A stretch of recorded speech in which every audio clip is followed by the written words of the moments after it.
بسم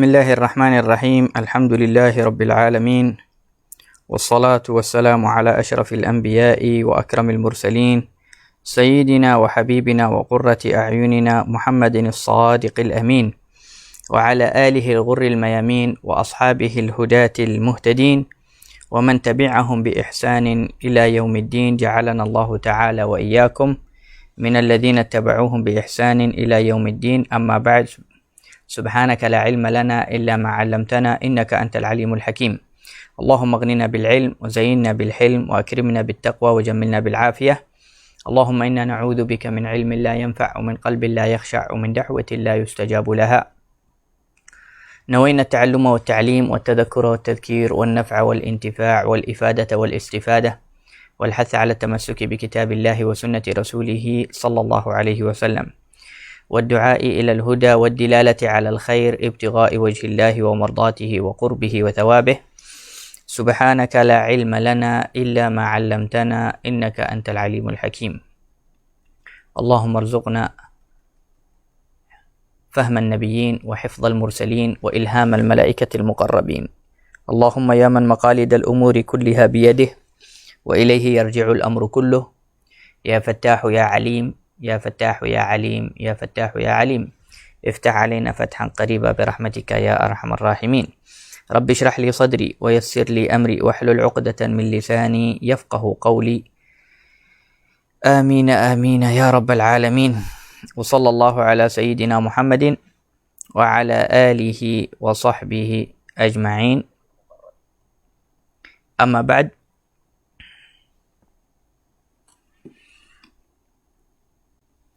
Muslimin muslimat yang dirahmati oleh Allah Subhanahu wa taala, Assalamualaikum warahmatullahi wabarakatuh. Apa kabar semua?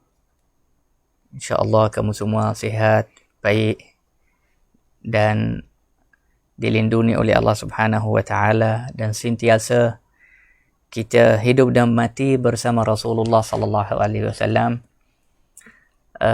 Sepanjang hidup kita insya-Allah tidak lupa Rasulullah sallallahu alaihi wasallam dan semakin hari insya-Allah semakin bertambah ilmu dan ma'rifah dan cinta kepada Rasulullah sallallahu alaihi wasallam. Amin ya rabbal alamin. Baik.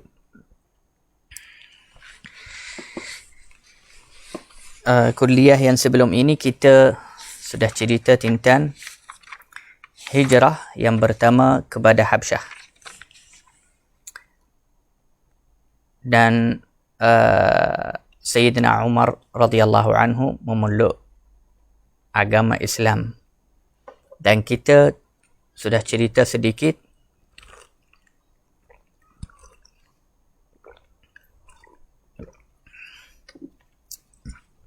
tentang kelebihan Sayyidina Umar dan kemuliaannya. Selepas Sayyidina Umar bin Al-Khattab masuk agama Islam, selepas Sayyidina Hamzah, maka Rasulullah dengan orang Islam menjadi kuat. Kerana dua orang ini sudah masuk Islam. Dan selepas Sayyidina Hamzah dan Sayyidina Umar bin Khattab masuk Islam, orang kufar atau orang Quraisy musyrikin tidak mengganggu Rasulullah dan sahabatnya seperti mereka mengganggu sahabat dan Rasulullah sebelum Islam Sayyidina Umar. Yakni gangguan itu kurang sikit selepas Sayyidina Umar bin Al-Khattab masuk Islam.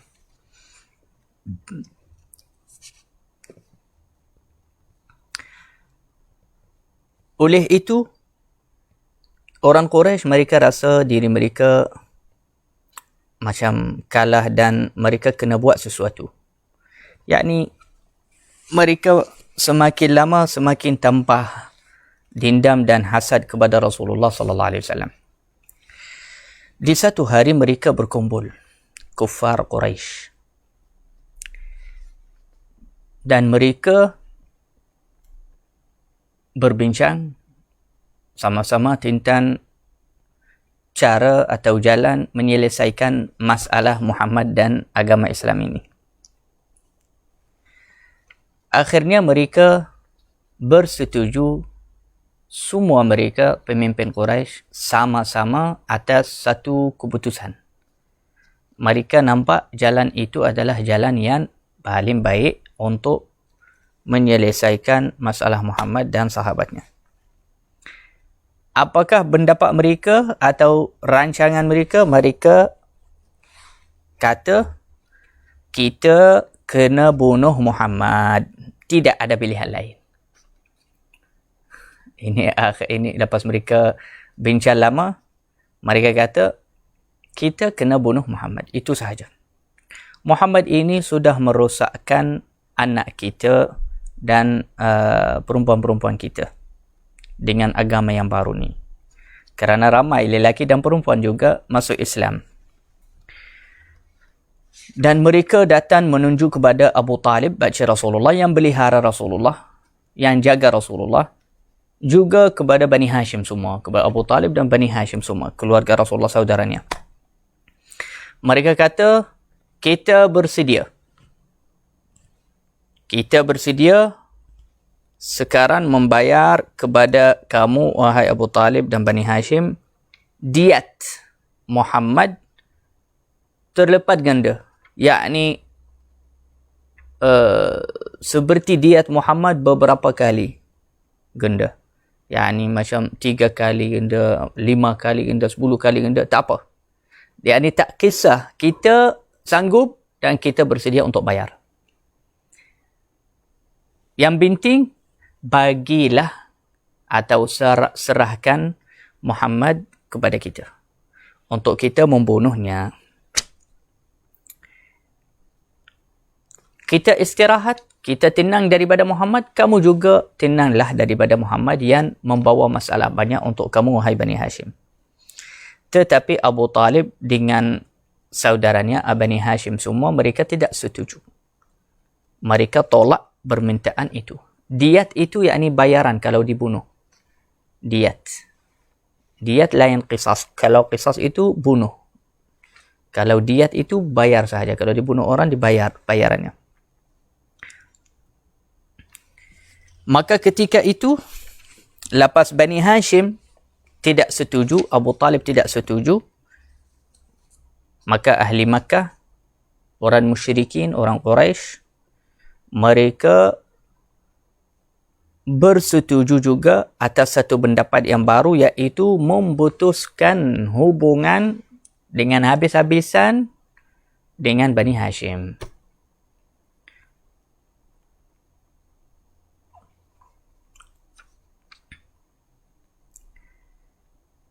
Dan ketika Abu Talib melihat mereka ini sudah yakni serius, mereka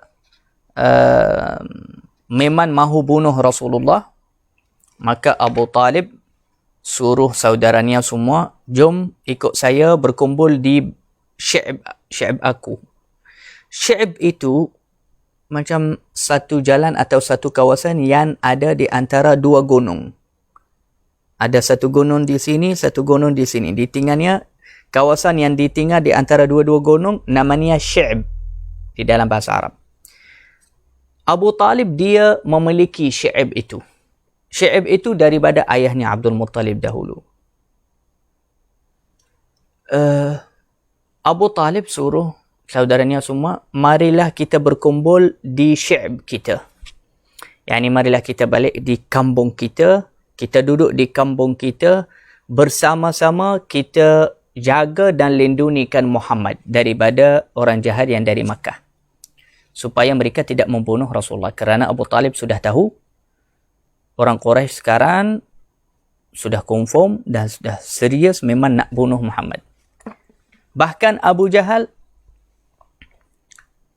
pernah mengumumkan kepada masyarakat di Makkah, siapa-siapa yang boleh bunuh Muhammad, maka saya jamin akan bayar kepadanya 100 ekor unta.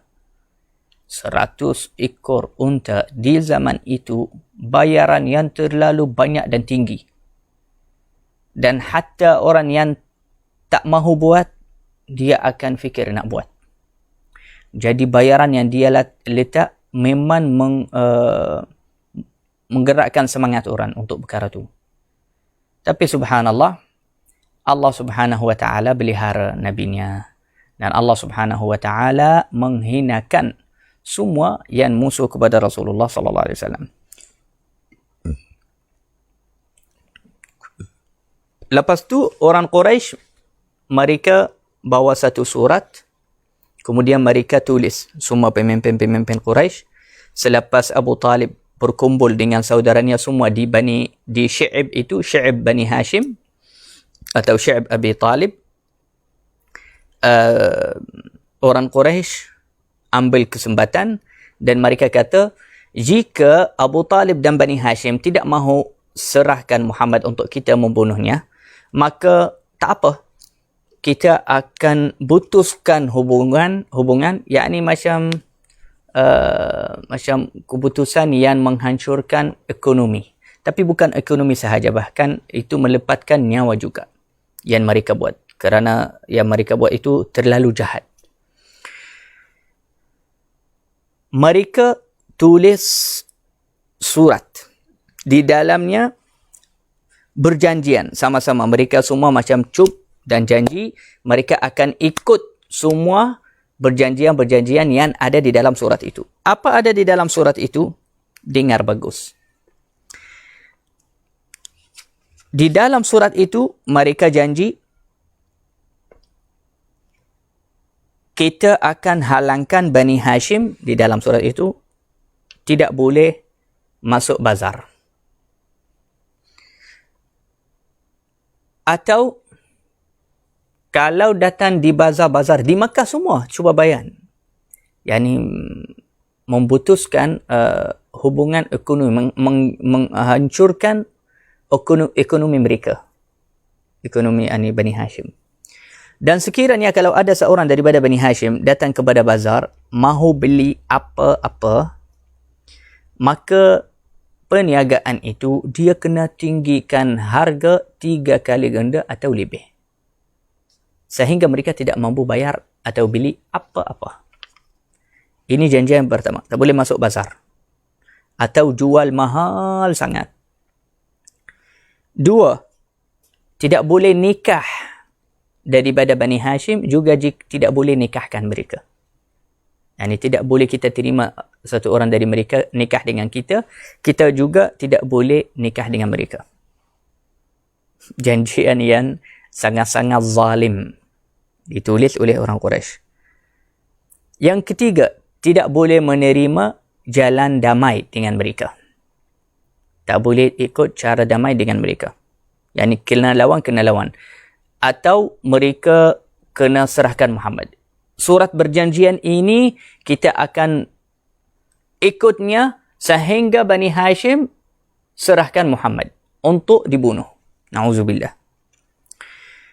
3. La ta'khudhum bihim ra'fah hatta yuslimu Rasulullah SAW. Ini yang ketiga itu yang tidak boleh kita rasa kasihan atau kesian mereka sehingga mereka menyerahkan Muhammad untuk kita bunuh dia. Wala tabi'uhum syai'an, dan tidak boleh menjual apa-apa untuk mereka. Tidak boleh beli apa-apa barang dari mereka.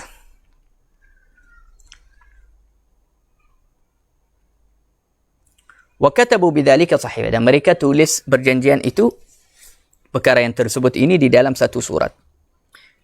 Kemudian mereka gantungkan, masukkan surat itu di dalam satu macam bekas. Lepas tu mereka gantungkan dia di dalam Al-Kaabah. Mereka gantungkan dia di dalam Al-Kaabah sebagai yakni janjian yang sangat dihormati dan yang kena ikut juga. Wajib kena ikut ahli Makkah janjian itu. So janjian itu sudah digantung di dalam Al-Kaabah. Subhanallah, antara mukjizat yang berlaku ketika itu, iaitu lelaki yang menulis surat janjian itu namanya Baghidh bin Amir. Lepas sampai kepada Rasulullah SAW bahawasanya Baghidh bin Amir yang tulis janjian itu, Nabi SAW baca doa atas dia, tangan dia terus jadi dapatkan penyakit stroke. Tidak boleh bergerak, terus mati tangan dia. Dia tak boleh bergerak apa-apa. Ini antara mukjizat yang berlaku. Tapi tetap juga mereka digil ni. Beberapa ayat Allah Subhanahu Wa Taala tunjukkan mereka orang kafir, tetapi begitulah kesombongan dan hati ini kalau udah kotor macam tu akan jadi orangnya. Akan lawan walaupun hakikat dan kenyataan itu terlalu jelas di depan mata dia. Dia takkan peduli dan akan buat tak nampak.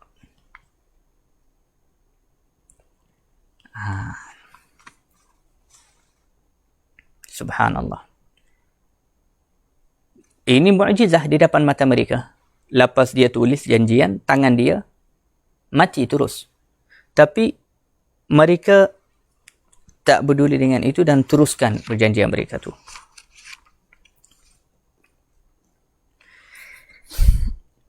Nah,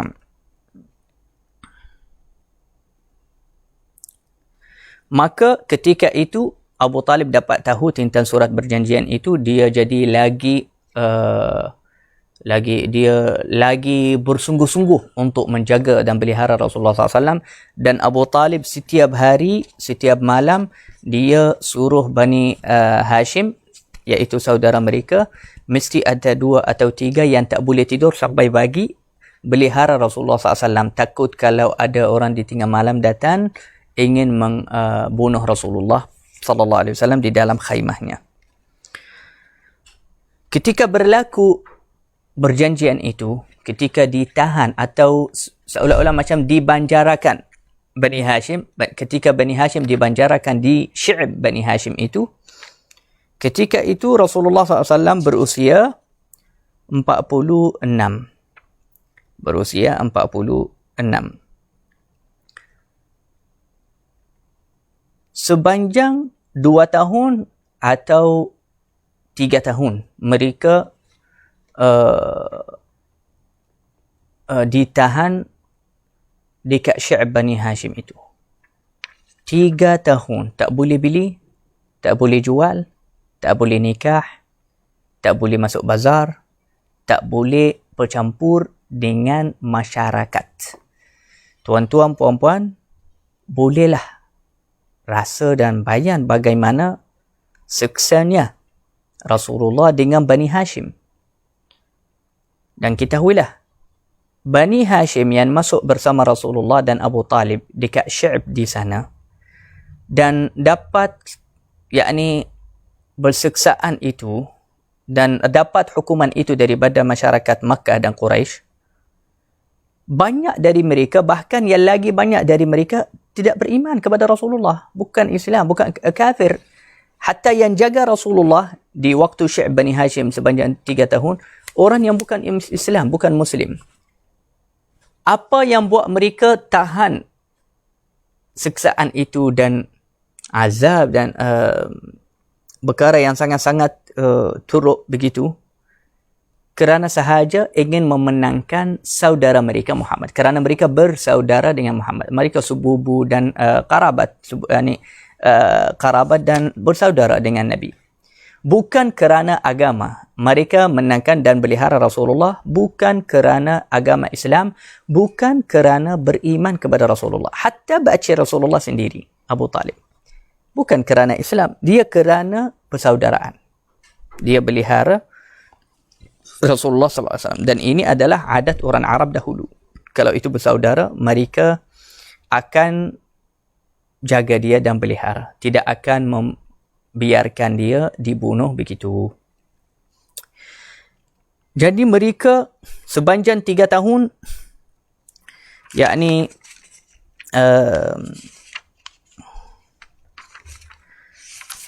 sangat berada di dalam keadaan yang seksa dan susah. Sehingga ulama kata, hatta kanu ya'kuluna al-khabt wa waraq asy-syajar. Sehingga mereka tidak mempunyai makan dan minum di Syi'ib itu sepanjang 3 tahun. Sehingga Bani Hashim ada bahagian mereka yang makan daun daripada pokok. Daun dari pokok biasa. Daun itu pun tak biasa dimakan oleh manusia. Daun itu dimakan oleh kambing atau binatang sahaja.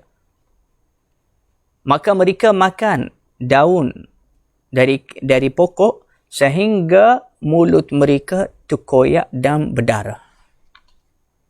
Sebab terlalu lapar dan tidak ada sesiapa pun yang boleh sampaikan atau mengizinkan orang lain sampaikan makanan kepada mereka.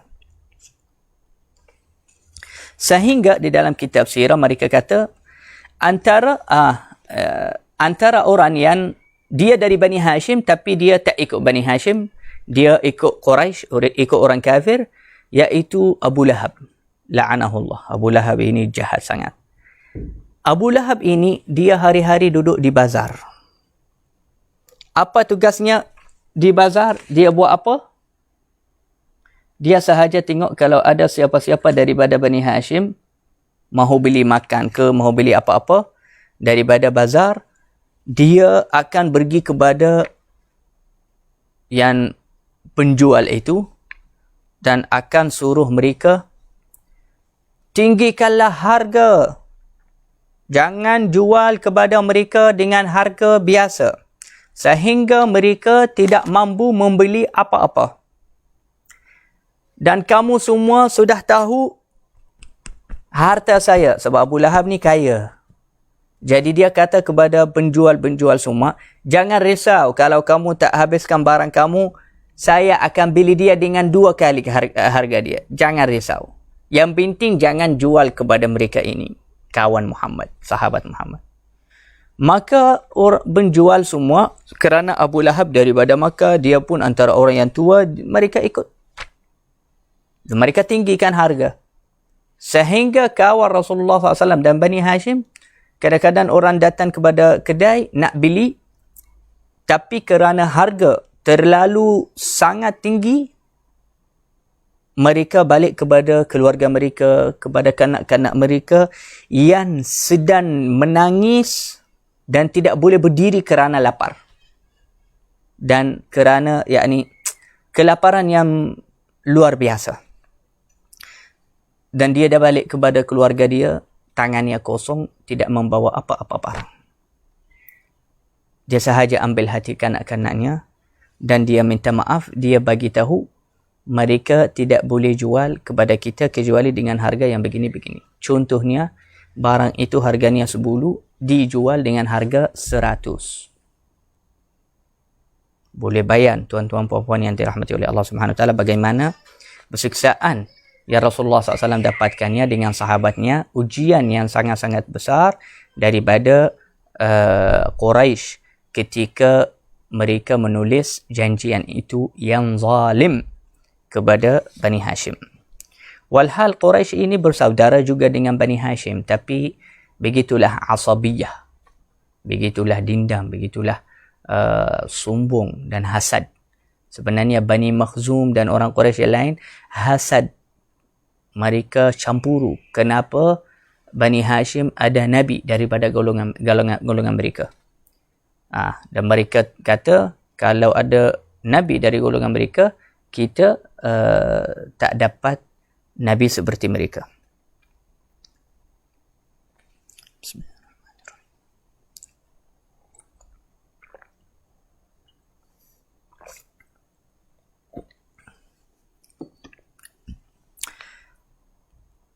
Dan mereka masuk di Syi'b Bani Hashim itu di bulan Muharram.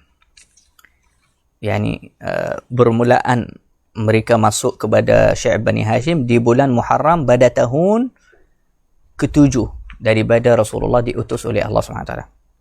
Setelah Rasulullah diutus oleh Allah, lepas dapat wahyu dengan 7 tahun.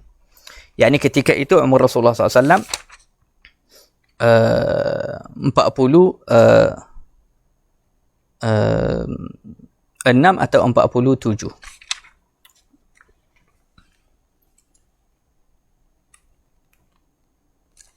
Kana bahkan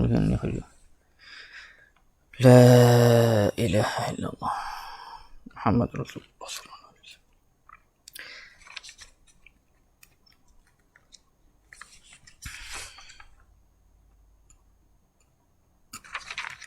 Wa makatha Banu Hashim fi Sy'b 3 sinin. Maka Bani Hashim duduk di Sy'b Bani Hashim itu dibanjarakan oleh masyarakat Quraisy selama 3 tahun. 3 tahun mereka duduk di Sy'b Bani Hashim.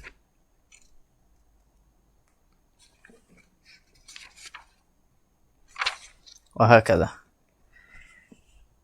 Di tahun itu, di dalam 3 tahun itu, lahirnya Abdullah bin Abbas, yaitu sahabat Nabi SAW dan turjumanul Quran. Ya Rasulullah SAW, yakni doa untuk dia, Allahumma a'tihi ta'wil al-Quran. Ya Allah, berikanlah kepadanya ta'wil kepada Quran. Jadi Sayyidina Abdullah bin Abbas bahkan dia adalah sahabat yang paling tinggi ilmunya tentang tafsir Al-Quran.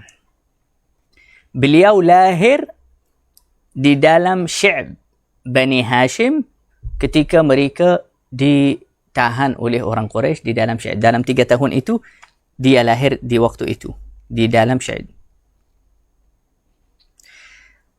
Tapi hakikatnya ada bahagian orang Quraisy yang suka janjian itu. Dan ada bahagian orang tak suka. Jadi bukan seluruh Quraisy semua mereka setuju dengan janjian itu. Bahkan ada bahagian mereka tak setuju tapi diam je, tak boleh buat apa-apa. Sehingga mereka tidak mampu menyampaikan makanan untuk Bani Hashim. Kecuali ada beberapa orang yang pernah cuba nak sampaikan makanan kepada Bani Hashim, tapi juga dihina dan diogoh dan ditugur oleh Abu Jahal dan orang Quraisy yang jahat. Seperti Hakim bin Hizam. Ini ceritanya ajib juga. Hakim bin Hizam ini makcinnya Sayyidatina Khadijah. Makcinnya Sayyidatina Khadijah.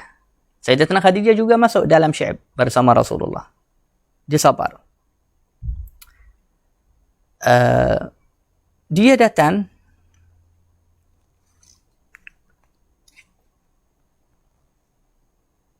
membawa macam tapung macam tu. Dia bawa tapung banyak untuk Khadijah daripada harta dia, daripada harta Khadijah sendiri. Maka Abu Jahal tiba-tiba tangkap dia, dia pegang dia, dia kata, engkau nak bawa makanan kepada Bani Hashim.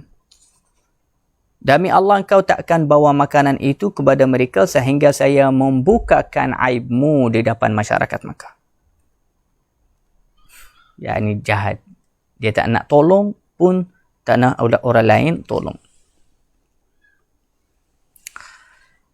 Tapi subhanallah, ada satu lelaki lain namanya Abul Bakhtari bin Hisham.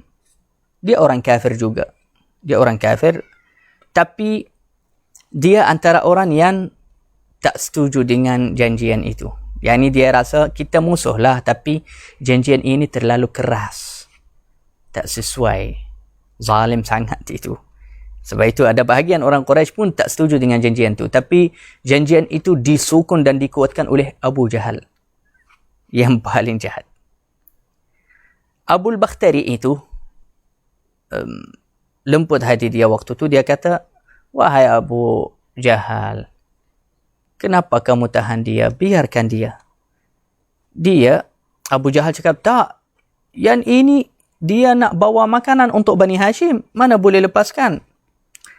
Abul Bakhtari kata kepada Abu Jahal, ini adalah makanan makcik dia. Dan makcik dia di dalam Bani Hashim sana, dekat Syi'ab Bani Hashim. Adakah kamu melarang dia untuk menyampaikan makanan untuk makcik dia? Lepaskan lelaki ini. Biarkan dia pergi hantar makanan untuk makcik dia. Abu Jahal tidak setuju dan tidak mahu. Sehingga mula bergaduh dan berselisih dengan Abul Bakhtari. Maka Abul Bakhtari di waktu itu rasa geram dan rasa gerah lah dengan cara Abu Jahal yang keras sangat ni. Dia ambil satu tulang unta, tulang mulut unta yang kering, yang keras. Dia angkat dia dan ambil dia, pukul Abu Jahal di muka dia. Sebab mereka bergaduh. Maka sehingga Abu Jahal berdarah daripada pukul Abul Bakhtari itu. Ini ini percubaan Hakim bin Hizam untuk menyampaikan makanan untuk makciknya. Sehingga ada bergaduh, sehingga sudah tengok bagaimana makanan Khadijah punya, harta Khadijah punya, tapi nak sampai pun kepada dia dari dalam Makkah kepada Syi'ab Bani Hashim, sampai ada gaduh, ada darah, ada susah sangat. Abu Jahal ini macam dia asyik intai siapa yang nak sampaikan makanan kepada Bani Hashim. Subhanallah. Juga ada satu lelaki lain juga lain Hakim, namanya Hashim ibn Amr ibn al-Harith al-Amiri. Hashim bin Amr namanya, radhiyallahu ta'ala anhu. Dia juga ini nanti masuk Islam. Waktu ini belum lagi masuk Islam. Di satu malam dia masukkan 3 unta yang penuh dengan tapung dan makanan untuk Bani Hashim di tengah malam. Dengan cara sembunyi. Orang Quraisy tak tahu. Tapi dibagi hari yang kedua, tiba-tiba Quraisy dapat tahu. Tak tahu siapa yang bagi tahu, tak tahu macam mana mereka tahu. Maka mereka datang kepada dia dan mereka cakap sama dia, kenapa hantar makan? Kan kamu dah tahu kita dah ada surat janjian. Jangan buat macam ni lagi. Dia kata, baik-baik, saya takkan buat itu lagi. Lepas tu, malam yang kedua dia masuk lagi 2 unta penuh dengan makanan. Maka orang Quraisy tahu, maka datang gaduh dengan dia, hinakan dia, sehingga mereka dah hampir nak bunuh dia. Dari mereka marah. Waktu itu Abu Sufyan juga antara orang yang setuju dengan janjian tu. Tapi orang Arab macam mana pun mereka kadang-kadang tahu itu silaturrahim, tahu juga kadang-kadang kisian di zaman dulu, zaman jahiliyah. Sebab itu orang Arab di zaman jahiliyah, walaupun mereka jahat, jahiliyah, tapi masih ada beberapa akhlak yang bagus sangat yang masih hidup. Akhlak itu di tengah masyarakat mereka. Abu Sufyan di waktu itu dia kata, biarkan dia melakukan silaturrahim. Hashim bin Amr ini, dia ada silaturrahim dengan Bani Hashim. Biarkan. Ama inni ahlifu billah. Sesungguhnya aku bersumpah, kalau ada satu orang dari kita pun buat macam dia, kisian saudara dia, kisian orang yang karabat dia, saya bersumpah perkara itu baik. Kenapa kita nak marah dia, nak sampai nak bunuh dia, sampai nak marah dia macam tu? Abu Sufyan di waktu tu dia sebagai satu pemimpin lah. Tapi baguslah ucapan dia di waktu ini, bagus. Dia kata, kita dah tulis surat janjian tapi bukan sehingga kita terlalu keras sehingga siapa-siapa yang nak sampaikan makan kita sampai nak bunuh. Jadi, biarlah dia lakukan silaturrahim sampai dia nak kesian saudara dia, biar. Kamu tak nak sampaikan, itu kamulah. Jangan paksa orang lain. Wa kan Abu Talib fi kulli laylah. Abu Talib setiap malam di dalam Syi'ab Bani Hashim, dia suruh Rasulullah SAW tidur di atas tilam dia. Atas tilam Abu Talib.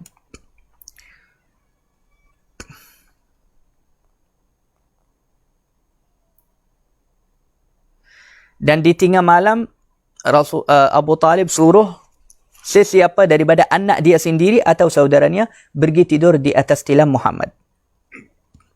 Sebab apa? Dia kata takutlah kalau ada siapa-siapa nak buat jahat kepada Muhammad, biarlah anak saya mati tapi Muhammad tak mati. Tak apa. Anak saya boleh saya korbankan anak saya, tapi Muhammad jangan orang Quraisy bunuh dia.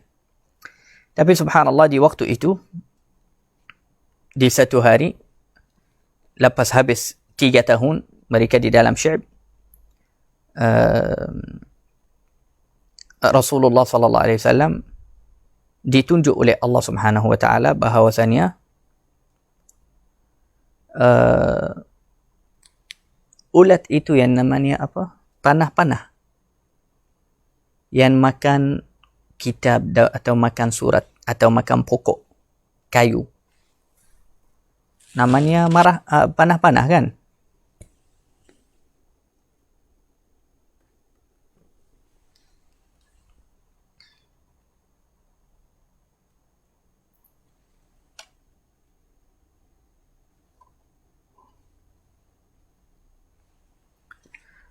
Ya.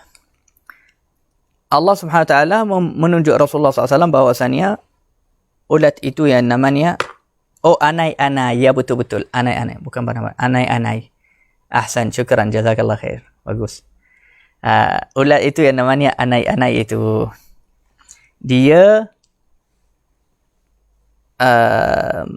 Allah tunjuk Rasulullah SAW bahawasanya anai-anai itu telah makan semua nama Allah Subhanahu Wa Taala yang ada di dalam surat itu. Di mana-mana sahaja ada nama Allah, dia makan. Kerana apa? Ulama kata supaya tidak berkumpul di dalam satu surat nama Allah dan janjian yang zalim. Jadi anai-anai itu dia ada satu riwayat kata dia makan semua janjian kecuali nama Allah. Tapi ada riwayat lain dia kata dia makan nama Allah, dia biarkan surat berjanjian itu. Dan ini adalah riwayat yang lagi kuat, iaitu dia makan nama Allah. Dia biarkan berjanjian mereka supaya nanti itu jadi sebagai bukti atas mereka. Maka Rasulullah bagi tahu kepada bacinya. Dia kata, wahai baciku, wahai Abu Talib, Allah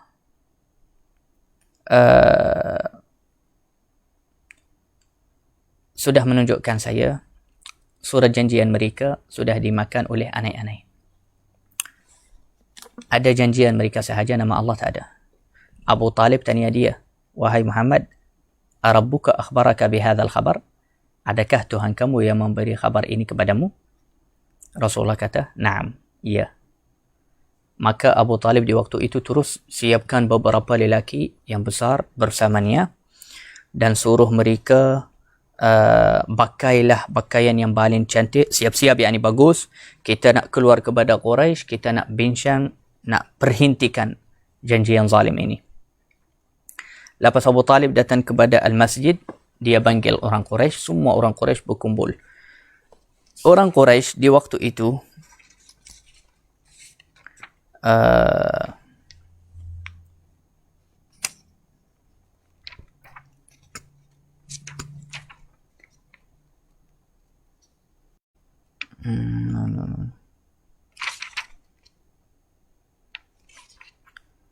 Allahumma salli. Orang Quraisy di waktu itu mereka bersangka apa? Orang Quraisy mereka bersangka pastilah 3 tahun lapar, 3 tahun susah, 3 tahun di dalam bala dan ujian ini, pastilah sekarang mereka sudah penat dan akan serahkan Muhammad untuk kita bunuh dia. Dan orang Quraisy di waktu itu mereka sangat yakin yang Abu Talib ini dia akan serahkan Muhammad sekarang. Maka Abu Talib bangun, dia bagi ucapan. Dia kata, telah berlaku beberapa perkara antara kita dan kamu sepanjang 3 tahun ini. Maka silakan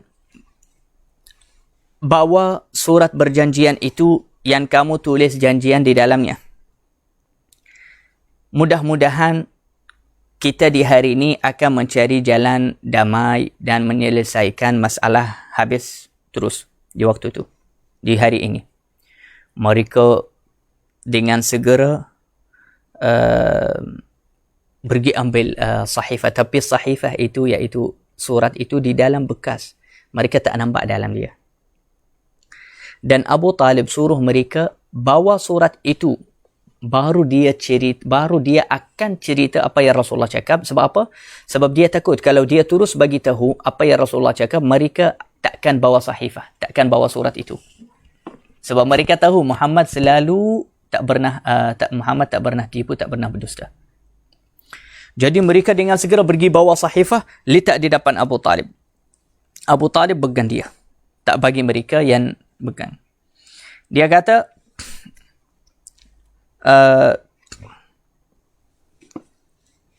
mereka di waktu itu, mereka langsung tak ada syak. Mereka yakin Abu Talib akan serahkan Muhammad.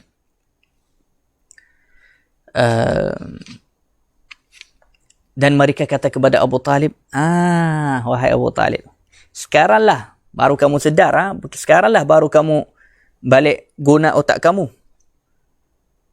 Sebab saudaramu Muhammad tu, apa yang dia lakukan dan apa yang dia susahkan kaumnya dan susahkan kamu.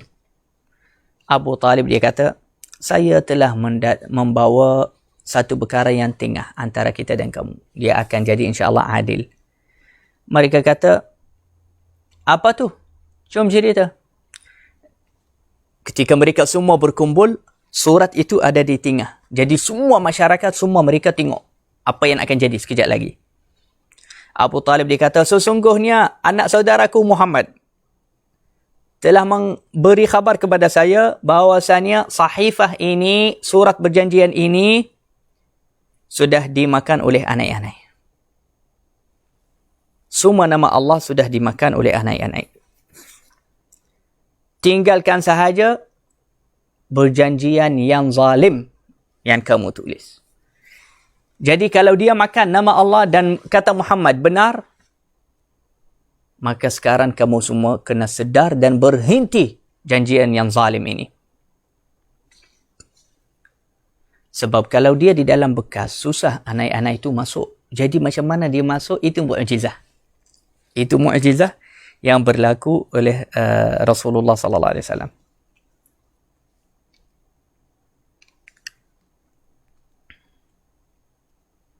Abu Talib dia kata, anak saudaraku Muhammad ini tidak pernah mendusta, tidak pernah tipu di depan saya.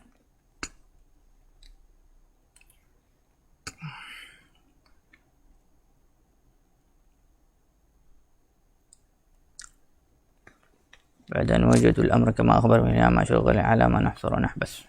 Ayo. Selepas mereka buka surat itu, mereka nampak surat itu sama seperti mana Rasulullah SAW cerita, dimakan oleh anak-anak. Maka selepas Quraisy melihat perkara itu, kebanyakan daripada orang Quraisy, mereka kata apa? Ini adalah sihir anak saudaramu. Ini semua sihir. Pasti ini adalah sebahagian daripada sihir Muhammad. Dan perkara itu menambahkan degil dan sombong mereka dan musuh mereka kepada Rasulullah sallallahu alaihi wasallam. Tetapi banyak juga daripada mereka yang rasa menyesal. Khususnya lepas melihat mukjizat ini. Dan mereka yang menyesal ini, mereka kata, hadza baghyun minna ala ikhwanina. Ini adalah kezaliman daripada kita kepada saudara kita. Yakni tidak baik kita sambung kepada janjian ini. Di waktu itu ada 5 orang daripada orang kafir yang bergerak dan berusaha untuk membatalkan janjian itu dan koyakkan dia.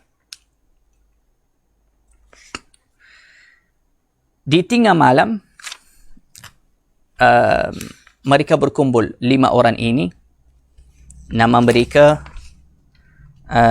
Hisham bin Amr bin Al-Harith, Zuhair bin Umayyah bin Atikah, Al-Mut'im bin Adi, dan Zuhair bin Umayyah wa Abu al-Bakhtari bin Hisham. Ini 5 orang.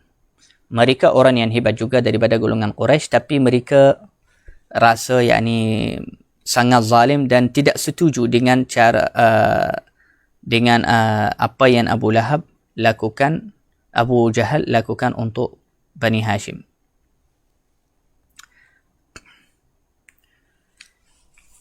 Di tengah malam mereka berkumpul dan mereka berjanji sama-sama, esok kita akan batalkan surat janjian itu.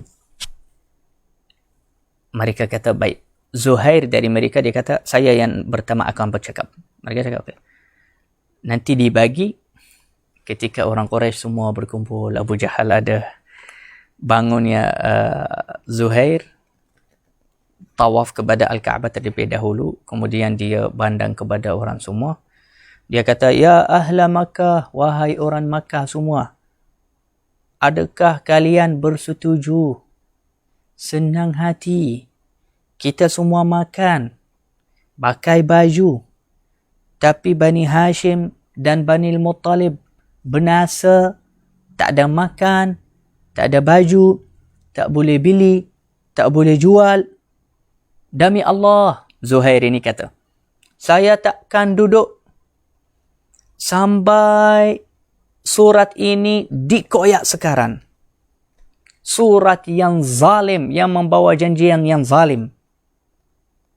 Abu Jahal tiba-tiba dia kata, engkau berdusta, ini bukan zalim. Demi Allah takkan dikoyak surat janjian ini. Bangunnya yang kedua. Sebab mereka dah bincang dari semalam, 5 orang. Mereka cakap, kita buat macam tak banyak macam, tiba-tiba kamu setuju. Rancangan ini mereka dari semalam. Bangunnya Zam'ah bin Al-Aswad, dia kata, engkau wallahi, wahai Abu Jahal, yang lebih berdusta. Kita sebenarnya tidak setuju dengan janjian ini dari mula ditulis. Yakni, kamu semua buat dengan segera janjian itu. Nanti dari sana bangun yang ketiga, namanya Abu al-Bakhtari. Dia kata, benarlah kata Zam'ah. Bangun dari sana yang keempat, Al-Mut'im bin Adi. Dia kata, aku percayalah dan benarkan apa yang kamu berdua berkata. Dan tipulah orang ini, yakni Abu Jahal. Kita mohon Allah Subhanahu wa ta'ala maafkan kita daripada surat yang janjian yang zalim ini. Nanti bangun yang kelima. Mereka 5 orang yang rancang dari malam.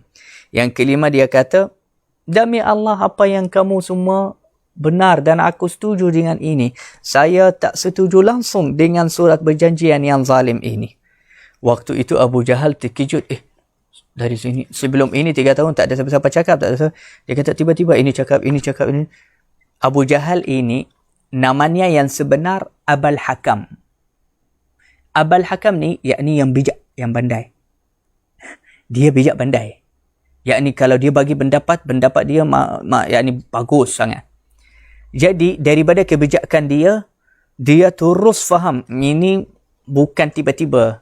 Dia kata, aku melihat perkara ni sudah dirancang di tengah malam. Ini bukan tiba-tiba. Jadi dia pandai, dia dah tahu. Jadi dia mungkin yang lain tak perasan. So mereka pandai berlakon buat macam tiba-tiba, tapi Abu Jahal daripada kebijakan dia bijak sangat. Dia tahu, dia terus cakap, tak, perkara ini dah dirancang. Bukan tiba-tiba jadi sekarang. Ini perkara yang sudah dirancang dari malam. Dan di waktu itu Abu Jahal kalah. Sebab 5 orang daripada pemimpin Quraisy, mereka lawan dia. Jadi dia tak boleh lawan mereka. Bangun di waktu itu Al-Mut'im bin Adi kepada surat itu dan dia yang koyakkan. Dan di waktu itu habis berjanjian itu dan mereka pergi kepada yang 5 orang ini, 5 orang mereka pakai pedang mereka dan senjata mereka, mereka pergi kepada Syi'ab Bani Hashim, Abu Talib semua. Mereka suruh mereka keluarlah daripada Syi'ab ini, campur di Makkah, pergi bazar, hiduplah macam biasa. Hiduplah dengan bahagia, dengan senang seperti manusia yang lain. Ambilkanlah hak kamu. Subhanallah. Kadang-kadang orang, yakni kalau musuh, dia musuh dengan lampau.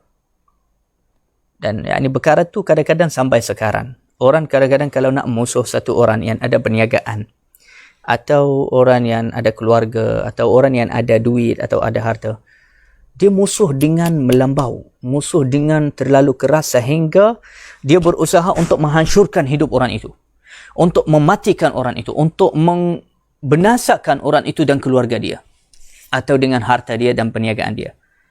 Ini adalah cara Abu Jahal sebenarnya. Ini cara Abu Jahal. Orang yang matan, orang yang baik daripada orang Quraisy. Mereka walaupun musuh Rasulullah, tapi dalam masa yang sama, mereka ada rasa lemah lembut juga, ada rasa ada boleh silaturahim. Yakni musuh dengan akal. Sebab itu mereka, ulama kata, musuh yang berakal lebih baik daripada kawan yang dendam dan hasad. Sebab musuh yang berakal, dia takkan melampau. Takkan melampau. Tapi kawan yang berhasad dan dendam, orang yang dah ada hasad dan dendam, walaupun dia tak zahirnya musuh, dia boleh hancurkan dan binasakan hidup orang. Dan dia tak rasa salah. Dan bahkan dia rasa puas hati. Nauzubillah. Sebab itu, yakni kita, sebab itu Nabi SAW ajar kita, kita kalau cinta, cinta tambah melambau. Cinta belahan-belahan. Juga kita kalau musuh, musuh jangan melambau. Musuh belahan-belahan. Kadang-kadang yang kita musuhnya hari ini, di hari nanti, di masa depan, tak mustahil tiba-tiba tukar zaman, tukar hidup semua, dia jadi kawan kita. Dan orang yang kita cinta dia, kata orang zaman sekarang cinta gila sangat, tak mustahil lepas masa itu dia akan jadi musuh. Sebab itu kita kena susungkan cinta kita, kita juga susung musuh kita. Kita musuh kepada orang yang layak dimusuh dengan akal, dengan matang, dengan hudud, dengan batas. Jangan kita melampau batas. Kita cinta juga, cinta siapa-siapa. Kalau kita cinta, jaga batas. Cinta jangan melampau, jangan cinta sangat sehingga melampau batas. Sebab kadang-kadang yang kita cinta tu dan jadi musuh. Atau yang kita musuh, atau yang musuh kita tu nanti dia jadi cinta kita dan kawan kita. Moga-moga Allah Subhanahu Wa Taala bangkitkan kita di hari kiamat nanti bersama Nabi Muhammad sallallahu alaihi wasallam. Insya-Allah. Mungkin hari ini tak sempat, lepas ni ada kelas lain. Jadi hari ini tak sempat nak cerita tentang hijrah yang kedua kepada Habsyah. Insya-Allah esok kita akan sambung hijrah yang kedua kepada Habsyah. Sallallahu ala sayyidina Muhammad wa ala alihi wa sahbihi ajma'in. Walhamdulillahi rabbil alamin.